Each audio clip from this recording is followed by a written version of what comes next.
O Senhor esteja convosco. Proclamação do Evangelho de Jesus Cristo segundo João.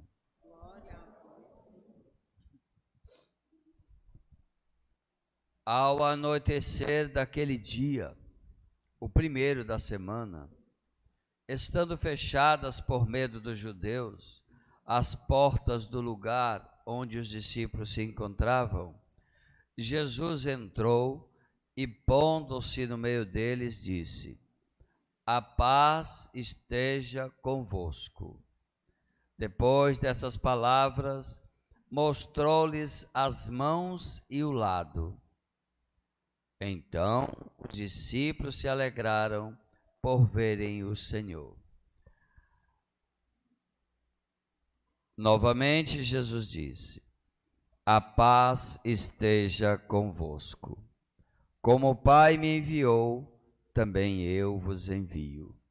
E depois de ter dito isso, soprou sobre eles e disse: Recebei o Espírito Santo. A quem perdoardes os pecados, eles lhes serão perdoados. A quem os não perdoardes, eles lhes serão retidos. Tomé, chamado Dídimo, era um dos 12, que não estava com eles quando Jesus veio. Os outros discípulos contaram-lhe depois: Vimos o Senhor. Tomé disse-lhes: Se eu não vir a marca dos pregos em suas mãos, se eu não puser os dedos nas marcas dos pregos, e não puser a mão em seu lado, não acreditarei. 8 dias depois, encontravam-se os discípulos novamente reunidos em casa, e Tomé estava com eles. Estando fechadas as portas, Jesus entrou, pondo-se no meio deles. A paz esteja convosco. Depois disse a Tomé: Põe teu dedo aqui e olha as minhas mãos. Estende a tua mão e toca no meu lado, e não sejas incrédulo, mas fiel. Tomé respondeu: Meu Senhor e meu Deus. Jesus lhe disse: Acreditastes porque me vistes? Bem-aventurados os que creram sem terem vistos. Jesus realizou muitos outros sinais diante dos discípulos, que não estão escritos neste livro, mas estes foram escritos para que acrediteis que Jesus é o Cristo, o Filho de Deus, e para que, crendo nele, tenham a vida em seu nome. Palavra da salvação.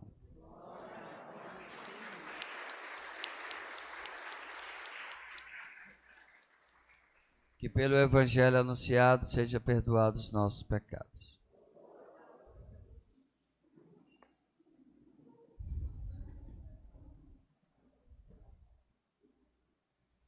Eu vou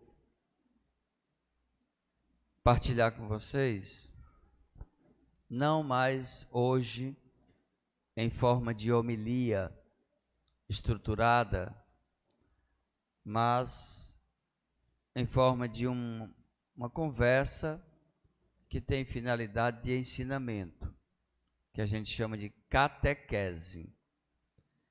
Vou dar uma olhada aqui nos textos bíblicos e vou tentar transmitir para vocês um entendimento um pouquinho mais aprofundado da palavra de Deus. Liturgia do segundo domingo do tempo pascal. Vocês sabem, acho que todos nós sabemos, que a Páscoa ela conclui somente no dia de Pentecostes. São em torno de 50 dias depois do domingo da Páscoa. Nós só temos 8 dias, que foi domingo passado, chegou hoje. Ainda temos mais de 40 dias que a gente pode até desejar Feliz Páscoa, se quiser, porque estaremos dentro do tempo pascal. São em torno de 50 dias que a igreja celebra. Conclui-se com a descida do Espírito Santo, Pentecostes, que provavelmente na nossa paróquia terá uma vigília a noite toda. Normalmente nós fazemos na Ermida, São José. Daqui a 40 e poucos dias, na conclusão do tempo pascal, nós nos reunimos na igreja e ficamos a noite toda clamando o Espírito Santo. Quando é mais ou menos 3 horas da manhã, nós temos um momento de efusão do Espírito Santo. É a hora que a gente acredita receber o Espírito Santo. E aí a gente sai daquela vigília reanimados ao ponto de sair por aí falando para todo mundo. Imagina se você pegar um vidro de perfume bem cheiroso, daqueles assim francês, caríssimos, que a gente sente o cheiro à distância, que só os outros que sentem, a gente não sente, porque eu não sei se você sabe, mas perfume bom é assim. Perfume só presta quando a gente se lambuza e só os outros é que sentem o cheiro. Quando você sente o cheiro do seu perfume é porque ele é vagabundo. Presta não. Compra mais não. Perfume bom, aí depende, né? Quanto menor, melhor, né? O perfume só presta quando a gente coloca e você nem sabe, mas quando a gente chega os outros, cheiroso.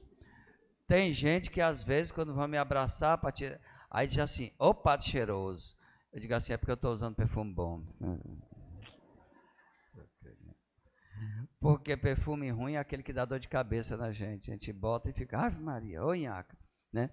Pois é, imagina que você pegou um perfume bom, colocou em você e você sai por aí todo mundo, onde você chega, as pessoas percebem a fragrância de Deus em você. Jesus, o Espírito Santo, lhe preenche e aonde você chega, as pessoas sentem que tem algo extraordinário em você. É assim que a gente sai da vigília de Pentecostes, cheios do Espírito Santo. E se você chega no seu trabalho, o seu sorriso, a sua gentileza, as pessoas logo percebem que você passou pela graça e pelos dons do Espírito Santo. Aqui na primeira leitura de hoje, é uma leitura muito emblemática, é uma leitura muito contada, é uma leitura muito vivida, que é do livro dos Atos dos Apóstolos, capítulo 2, que vai do 42 ao 47. É conhecido como a leitura dos primeiros discípulos, o surgimento das primeiras comunidades. Olha só, os que se convertiam eram perseverantes em ouvir o ensinamento dos apóstolos, na comunhão fraterna, na fração do pão e nas orações. Às vezes, aqui na paróquia, e qualquer outra paróquia, a não ser que seja uma paróquia assim, de muita elite, uma paróquia totalmente elitizada, que perdeu o sentido de comunidade, e gira somente em torno do dinheiro, geralmente as pessoas não dão nada. Mas uma paróquia de verdade, que tem experiência comunitária e uma experiência de Deus, ela tem que partilhar. Isso aqui é o protótipo de uma comunidade cristã. Eram perseverantes em ouvir a palavra de Deus. E na fração do pão, ou seja, Eucaristia, fração do pão, Eucaristia, na comunhão fraterna, e rezavam bastante. Isso eram as primeiras comunidades. É por isso que de vez em quando, num grupo de vocês dos setores, está dizendo assim, hoje é nosso dia na lanchonete, nós precisamos de doar uma pizza, não sei o que, uma coxinha, não sei o que, para a lanchonete da igreja. E muitas pessoas reclamam, isso é comunhão fraterna. quando eu tiro o pouco que eu tenho para contribuir para a comunidade ou para aqueles que têm menos ainda. Hoje nós estamos fazendo a campanha do seminário, termina hoje, para a manutenção dos seminaristas. Eu acho que não deixa ninguém pobre comprar um pacote de uma bicha de margarina ou um pacote de café e doar para o seminarista, para a manutenção da diocese e manutenção do seminarista. Isso é comunhão fraterna. Quando eu partilho aquilo que eu posso e que eu tenho em busca de ajudar a comunidade que eu participo, inclusive no dízimo, de todo mês a minha fidelidade. Isso é comunhão fraterna. Isso disse que os primeiros discípulos já faziam isso, mas não só isso. Eles comungavam na Eucaristia e eram assíduos no ouvir a palavra e na oração. Tem mais. E todos estavam cheios do temor de Deus. Mas para isso, eles realizavam numerosos prodígios. A pergunta é: quais são os prodígios que você está realizando? Certamente está. Eu não sei. Eu não faço parte da sua vida no cotidiano. Mas será que você está realizando algum prodígio? Você está conseguindo salvar alguma alma? Você está conseguindo ajudar alguém? Você está conseguindo, com o seu testemunho de vida, rezar por alguém? Você está conseguindo ajudar aquela pessoa que precisa? Nem que seja dando uma carona para o trabalho, ou trazendo do trabalho. Você soube que alguém está doente e está sem dinheiro para comprar remédio, você se importa? Você liga. Um dia desse, eu estava ajudando uma família que eu amo, aí alguém da família falou para alguém da família que chegou a mim e disse assim: quando a esmola é demais, o santo desconfia. Tipo assim, esse padre está querendo alguma coisa. E eu não só queria ajudar, porque é meu papel como cristão. Mas hoje em dia as pessoas andam tão desconfiadas que até uma carona que você dá, ele vai pensando que é assédio, já quer dar uma cantada. Se você der, oferecer alguma ajuda, a pessoa já diz logo o que é que ele está querendo. Porque nós perdemos a essência do ser cristão. Tudo provoca dúvida. O mal do capitalismo, dessa política ordinária do mundo, roubou de nós a gentileza de querer ajudar os outros. Nós não ajudamos mais. Quando alguém ajuda uma pessoa mais necessitada, já está logo querendo dizer assim, está querendo se aproveitar, está querendo alguma coisa. Mas isso deve ser uma atitude do católico. Quem não age desse jeito é porque não está imbuído do Espírito de Deus. Está precisando de um sopro novamente. E aí onde eu vou entrar no Evangelho. Aqui hoje esse Evangelho representa o seguinte. Vou sintetizar em 1 minuto, rapidinho. Diz que Jesus já havia aparecido algumas vezes para os discípulos. Você sabe qual foi a primeira vez e para quem foi que Jesus apareceu pela primeira vez depois que ele ressuscitou? Para uma mulher que diz a palavra, segundo Marcos, que ele tinha expulsado o quê? 7 demônios. Mas não vá se iludir, nem dar um de ingênuo, nem de abestado, e achar que a mulher estava cheia de cão nos coros, não. Demônio, segundo os ensinamentos judaicos, eram enfermidades que eles não tinham compreensão. Por exemplo, vamos imaginar que eu tenha epilepsia. Deus me livre e me guarde. Quem tem epilepsia, ele está aqui na missa. Lá no Ceaçaboia tinha um rapaz que tinha epilepsia. Às vezes, no meio da missa, ele começava a se debater, batendo no chão, babando, e tinha que meter o dedo na língua dele, puxar, e todo mundo ficava com medo. Esse aí está com cão, está com os cão nos coros. Epilepsia é uma doença, não é assim? quem é doença, né? Que chama considerado doença, né? Síndrome é doença. Que acontece com qualquer pessoa. Deus defenda com você e comigo, mas acontece. Os judeus, quando viam isso, eles achavam que ele estava endemoniado. Se você tinha qualquer coisa que hoje a gente considera como uma síndrome, como uma doença, como diz, os judeus associavam a demônios. E às vezes era mesmo demônio que entrava, tudo bem, existem esses casos. Maria Madalena, ela era tida como a traidora, que tinha traído o marido. Ela foi vendida quase como escrava para um prostíbulo. Ela foi prostituída forçadamente.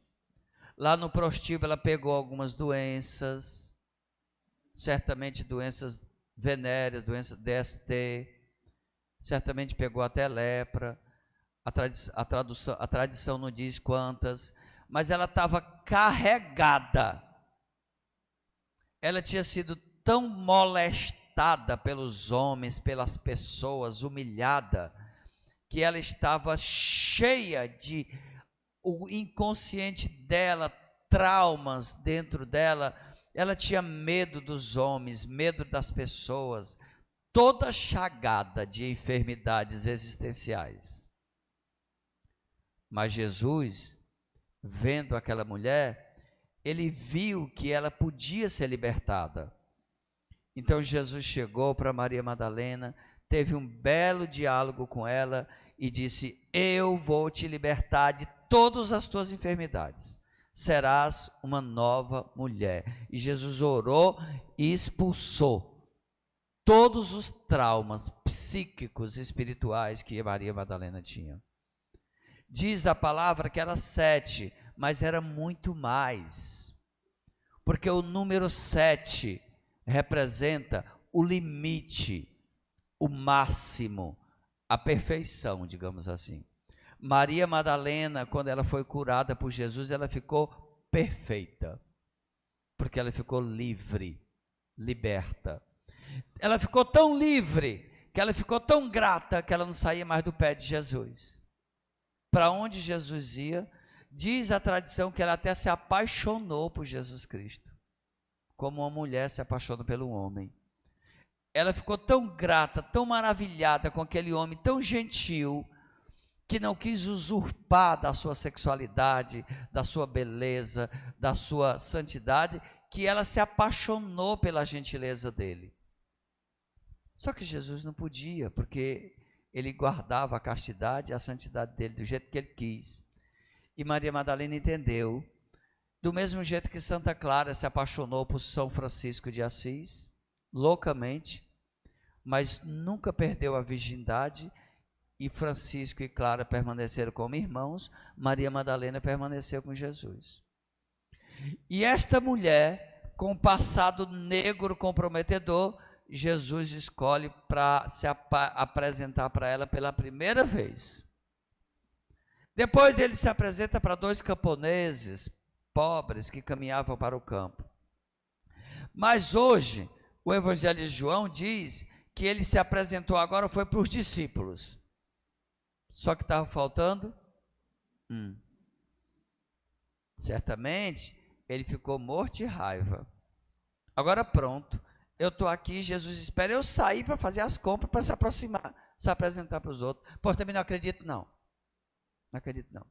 Eu não sou menos importante que vocês, porque aquele não se apresentou na hora que eu estava, aqui que eu acredito não. Pois se eu não enfiar o dedo no meio dos buracos dos pregos, se eu não enfiar o dedo naquele lugar lá, onde jorrou sangue e água, eu não vou acreditar não. E ficou emburrado. Sabe aquela? Ficou emburrado.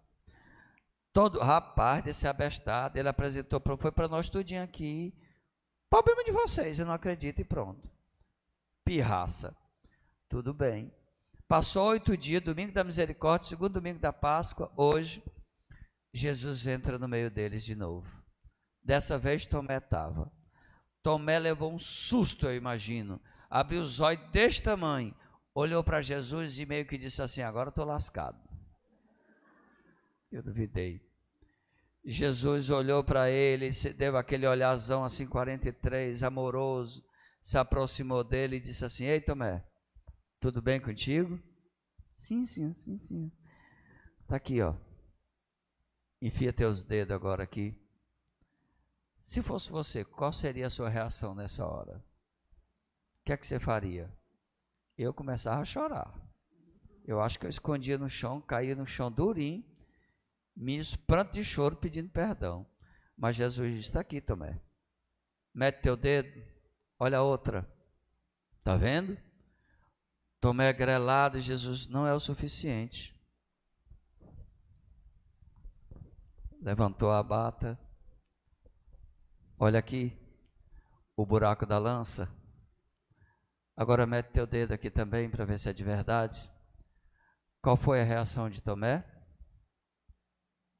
Eu imagino que ele deve ter se jogado aos pés de Jesus, os prantos de choro, e disse o que, gente? Meu Senhor e meu Deus, me perdoe, eu creio, mas aumentai minha fé. A gente até repete isso, né? Meu Senhor e meu Deus. Aí Jesus não foi suficiente, Jesus deu outro carão nele. Tu está acreditando porque viu? Pois bem-aventurados os que acreditaram sem ver. Vão, assim como o Pai me enviou, eu também vos envio. Vão pelo mundo inteiro e proclamam o Evangelho a toda criatura. Esta missa de hoje, ela toca na ferida de muitos católicos também. Vai me dizer que vocês nunca desconfiaram, nunca disseram que nunca acreditaram, sempre acreditaram.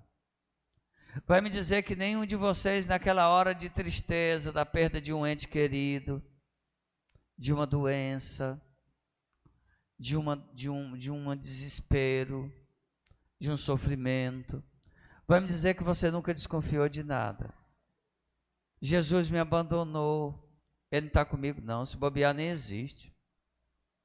Tem uma história que diz, é aquela guerreira história das pegadas de areia, vocês conhecem, né? Diz que um dia o cara estava lá e disse que tinha 2 pegadas na areia, 4 pés no chão, aliás. Mas teve um dia que só tinha 2. Era o cara que estava só. E Jesus diz: não, naquele dia que tu só viu 2 pegadas na areia, eram as minhas. Era eu que estava te carregando no colo.